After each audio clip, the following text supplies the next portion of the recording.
How's it going, everyone? Bizarro Mike here, and this is weird because it's an even more delayed Wake Up Wednesdays. It's Friday, I know, but I wanted to share the last of the interviews that I brought back with me from EVO, and today's is, of course, the one and only Seth Killian, legend in the fighting game scene and Street Fighter community, also one of the longtime voices of Street Fighter and EVO. I love talking with Seth. This is the first time I think I've done something sort of official with him in a couple years. And one of the things that I love about Seth is when you talk to him, when you hear him commentate, he's even though he's commentating this match, it's sort of like you're hearing someone, I don't know, tell a story. And that's one of the aspects that I love about him, and that's why I love talking with him in general. So it's really cool to hear his perspective on, you know, the games, the community, the scene, and of course, an event like EVO and commentating. So I really hope you enjoy this conversation I had with him. Once again, thank you, Seth Killian, for taking the time. And of course, everyone else, RobTV, Jakyo, and Cool Kid for taking time out to talk to me. It was an incredible weekend at EVO, super busy. And, you know, I caught some people, I think, in the moment or in a moment of elation or excitement. So it was really great to be able to participate in that and to share that with them as well as you. So having said that, I won't babble on anymore other than I'll say this: for updates on anything Capcom Pro Tour related and Capcom Cup 2018, make sure you follow our Twitter at Capcom Fighters. Please enjoy this interview with Seth Killian, and we look forward to doing more of these in the future. Thank you for watching. Talk to you soon. Peace. What's going on, everyone? Michael Martin here, Bizarro Mike. We're at EVO at the Victrix booth, proud sponsor, headset sponsor of the Capcom Pro Tour. And I'm joined by the legend. He laughs every time I say that, but it's true. Seth Killian. How's it going? How's it feel to be here? Amazing as usual. Like, so many old friends, hopefully some new enemies as well. A lot of great games. So still making enemies after all these years? A couple. How many EVOs is this for you, by the way? I got asked that question earlier today, and I declined to answer because it would have meant counting further back than I feel entirely comfortable, but essentially all of them. Yeah. All right, good. And you are commentating this weekend. Yeah, we'll do a little bit of commentary. We had a little off-camera conversation the other day about how you thought maybe it might be time to hang it up. I'm only throwing this out there because I think I speak for many people that don't want that to happen. So how much thought have you put into that? I don't. I mean, I love it. I think there's been a lot of great people who've grown into the space, and I love watching them, and I think they're fantastic at what they do. I just love the games, and I love Street Fighter, and so watching it and talking about it is a real joy to me. So when someone asks, it's very difficult for me to say no, and I have a lot of obligations that make it harder, but it's the game and the energy, and this event in particular is very close to my heart, so hard to walk away. Yeah, absolutely. I think, at least for me, one of the things that I enjoy, and I've heard, I think other people say the same thing, or something similar, when you commentate, you in particular, it's sort of like when you're sitting around, I don't know, when you're sitting around like the campfire, right? And everyone's telling stories, and we get to hear like this Seth Killian just tell these Street Fighter stories as these matches are taking place. Back in my day, like, it was coal-powered Street Fighter machines, and we had to keep. Yeah. I mean, it's not even so much that. It's just the idea that, like, there's this action taking place on the screen, right? And yes, we can see what's happening if we're watching the stream. I think for me, the best part of it is when I was younger, you know, in Seattle, we don't have an NBA team anymore. But when I was younger, when we still had a team. No bitterness. I loved listening to the games on the radio. You know, Kevin Calabro just breaking it down, like all the catchphrases and all of that. I mean, I know you've been doing this a while, and I don't know how much inspiration you've taken from something like that, but maybe tell everyone a little bit about, I guess, how you've built that, your own style up, and how that sort of transformed over the years. I mean, on the sports side of things, I similarly grew up, like, my mother's a huge Cubs fan, which World Champion Chicago Cubs is still like a weird phrase to be able to ever say. Sure is. It's hard to get it out of my mouth, but go Cubbies. But I grew up, we didn't go to a lot of games. We don't always have the money to go, but we would listen on the radio all the time. So I'd just be at the house playing with Legos or whatever. Cubs games always on. Background. Yeah, so I think I probably picked up some sort of cadence or sort of I'm not always the splashiest commentator, so I think maybe some baseball elements probably bled through.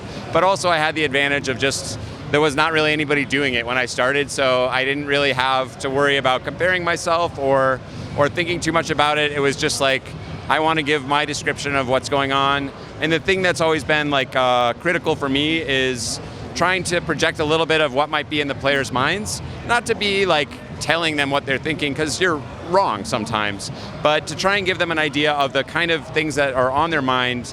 So what that does is sets up the player, or the viewer, sorry, to be able to anticipate a little bit. And so when the thing that they're hoping for maybe comes through, it's that much more satisfying for the viewer because they feel like they were along for the ride and were able to make their own decisions about like, ooh, I bet this thing is going to happen. Obviously, EVO 2018 Street Fighter V Arcade Edition is the Street Fighter flavor of choice this year.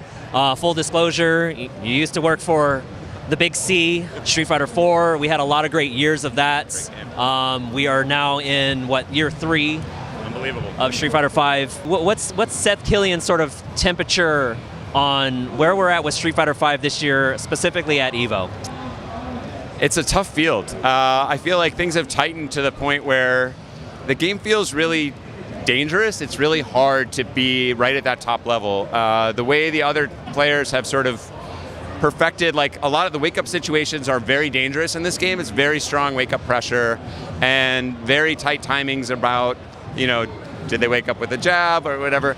And so if you're one frame off, even if you might have made the right decision, you're really at some significant risk. And I think that creates a lot of action in the game, but also a lot of volatility that I think I can enjoy as a spectator because it's not my skin in the game, but I think is like, it's a hard place to be. It takes a lot out of you, I think, as a player, which makes for exciting matches, but is also like a lot of heartbreak as well. You've been to a lot of EVOs, which we established. So has Tokido. That guy has, as we know, has played in a lot of different games. Yeah. But a lot of Street Fighter tournaments, won a lot of tournaments all around the world. But for a mainline Street Fighter game, that eluded him for quite some time, right?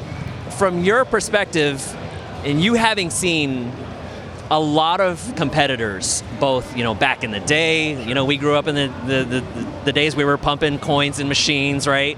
Watching this thing grow from essentially like, hey, we can have like a tournament like in someone's garage, right? Yeah, like, hey, what if we all went over to the same arcade at the same time? Yeah. Right? Like, imagine that.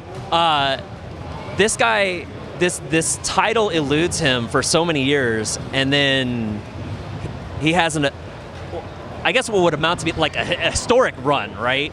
And then, of course, has the great quote at the end, hey, fighting games are so great. What did you think about all of that? Like, what's the first thing that came to Seth Killian's mind as this is taking place? And what does that mean for the FGC? I felt like Tokido's run was amazing in a lot of ways. I feel like, in particular, as the EVO field has grown to crazy numbers, his style of play, which is very dedicated, a lot of attention to details, a lot of smart optimizations, I think the work that he puts into the game has really, really paid off. He also just played some really inspired matches. I particularly remember he played F-Champ, I think, as the first match of Top 8. That was one of the craziest matches I've ever seen in Street Fighter V, where they were reading each other like, not at layer 1, not at layer 2, but like layer 7, and I'm like, there's not even a layer 7, it just loops back around. But they were on some really next level stuff.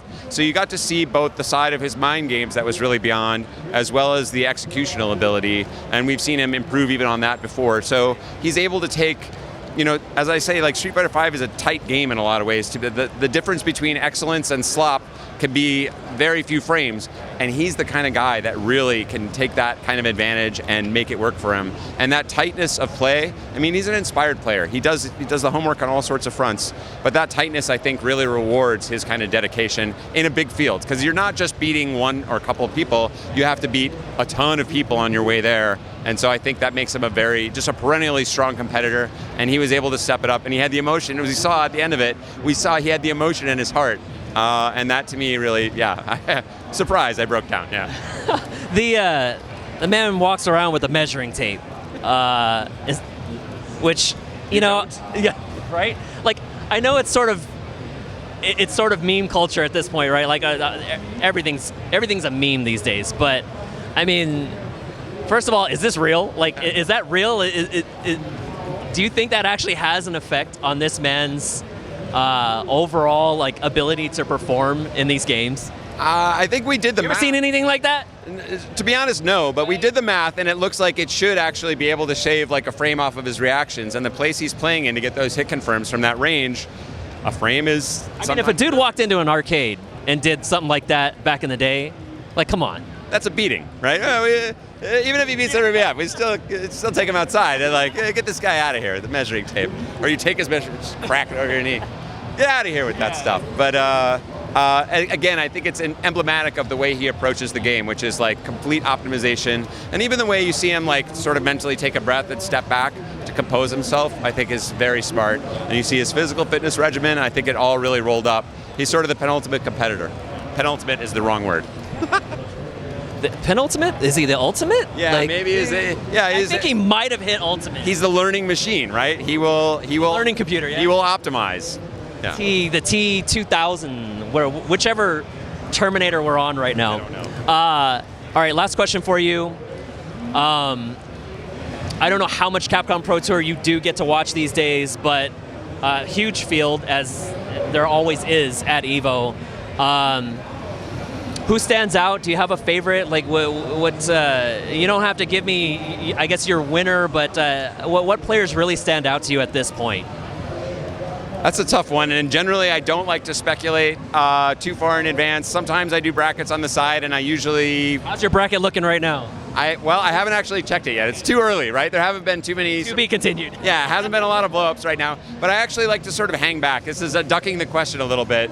Daigo, of course, the champion of my heart, and he's starting to get closer to Old Man Club, but he plays very much from the heart, and he's trying to make decisions about you as an opponent. So Tokido, I think, makes a lot of smart decisions about you as about the game, and with a side of smart decisions about the player. My heart is always with the people who are making hard reads on the other guy. Frame data be damned. And so when I find those kind of players, I'm usually rooting for them. But obviously Tokido is a strong favorite.